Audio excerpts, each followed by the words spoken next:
What's happening behind the scenes in the Palestine peace negotiations?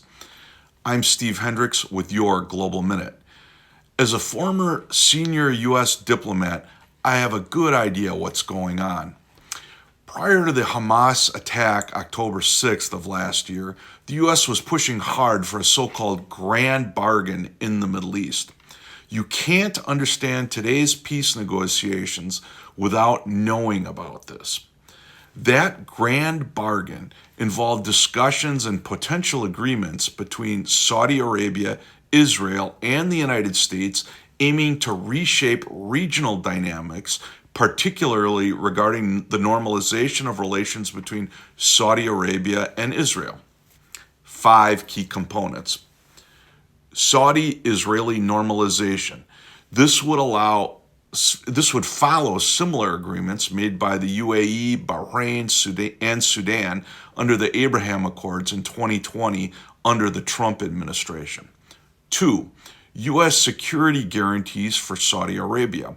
Remember, support for Saudi Arabia evaporated in October 2018 when Saudi Arabia assassinated Jamal Khashoggi, a Washington Post journalist. A security guarantee for Saudi Arabia would be a major concession. 3. Nuclear cooperation, with the U.S. agreeing to help Saudi Arabia develop a civilian nuclear program. This is controversial due to potential nuclear weapons proliferation risks.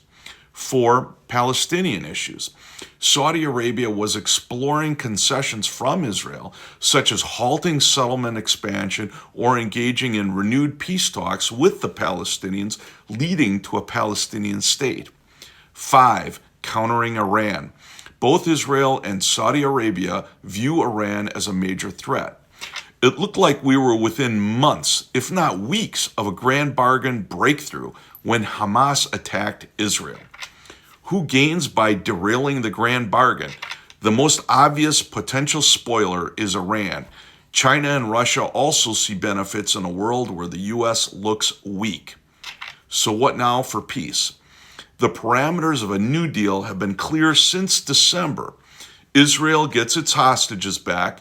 Having decapitated much of the Hamas leadership, Israel could leave Gaza. Food aid could pour in. In fact, it's been pre-positioned there since December, just waiting. Gaza will have to be rebuilt. The U.S. will need big partners. The Gulf states, like Saudi Arabia, seem natural for this. The Biden White House is focused mainly on winning this year's presidential election.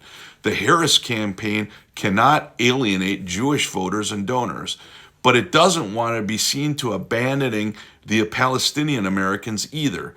So this peace settlement is a priority for U.S. domestic electoral politics. While American diplomats push for Israel to compromise, the Democratic platform pledges ironclad commitment to Israel. There is a deal to be done. Some version of a grand bargain plus seems possible. Let's all hope this can happen soon.